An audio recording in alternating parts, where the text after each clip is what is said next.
You ever bake a cake without following the recipe? Just thought, I'll chuck in a bit of this and a splash of that. It'll be right. And what did you get?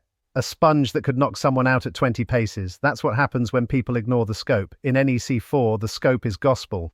It's the blueprint. It's the do this, not that. It's not a polite suggestion like maybe take a jacket, it might rain. It's here's what we're paying for, do it exactly like this. But somehow people treat it like background noise, like the scope is just there for the lawyers and the pedants. We know what we're doing, they say. We've built stuff before. Yeah? Well, I've driven a car before, but you wouldn't want me redesigning the brakes. Let me say it plainly. Ignore the scope and you're asking for trouble. That's when you end up installing the wrong spec of pipe, pouring the wrong grade of concrete, or laying the wrong finish. And then when the supervisor raises a defect, you get the classic, but that's how we always do it. Great, so you've been doing it wrong repeatedly? That's not a defense, mate. That's a confession. Now let's be clear, the scope isn't there to make your life hard. It's there to make the expectations clear. It's there so that when you build something, the client gets exactly what they paid for, not roughly what you fancied building that day. It's not optional, it's not a vibe, it's not a Pinterest board, and don't even get me started on the people who skim it. I've read the drawings, they say, like that's enough. The scope works with the drawings, the standards and the specs. It fills the gaps, defines intent and locks in quality.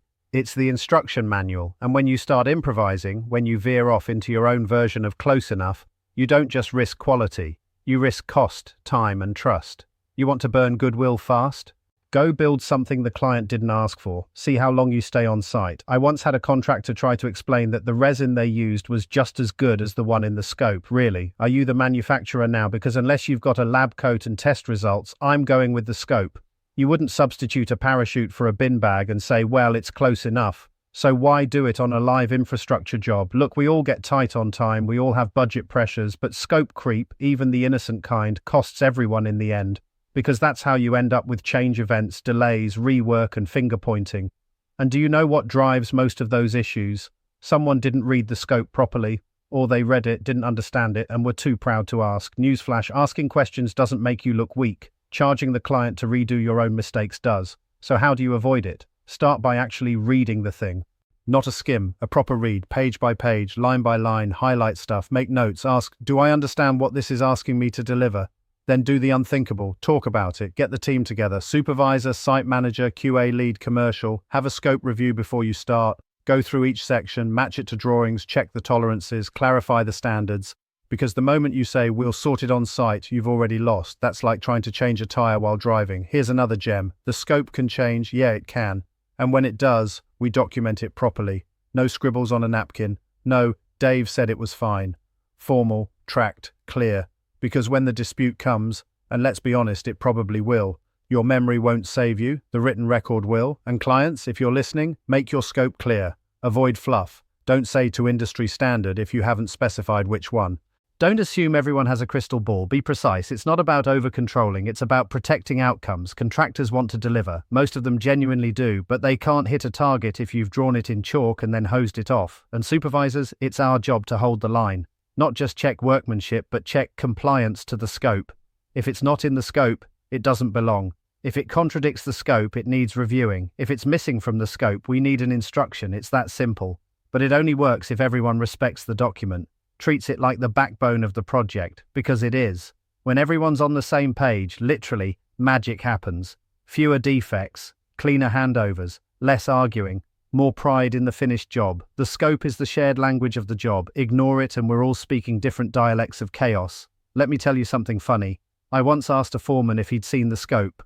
He said, is that the big boring folder in the office? Yes, mate, the one that keeps you from getting shouted at. You don't have to love it, you just have to understand it, and more importantly, follow it. Because here's the reality, when projects go to court, it's the scope they open first. Not your WhatsApp group, not your memory, the scope. And the more you've drifted from it, the worse it looks. Like you were building from vibes instead of instructions. So let's raise the standard, let's stop pretending like it's someone else's job. Understanding the scope is everyone's job. Reading it, respecting it, delivering to it. If you don't like what's in it, change it the right way. Not with a marker pen and a hopeful grin, with a proper instruction, logged and agreed. We've got to kill this culture of that'll do, because that'll do is how you get this won't pass.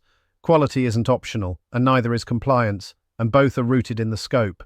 Respect it and you'll stay out of trouble. Ignore it and you'll be famous for all the wrong reasons. Final thought, the scope is the project's promise. A contract isn't just money and timelines, it's intent. The scope captures that intent, what success looks like, what good looks like. So if you're not clear on it, pause the work. Yes, pause it.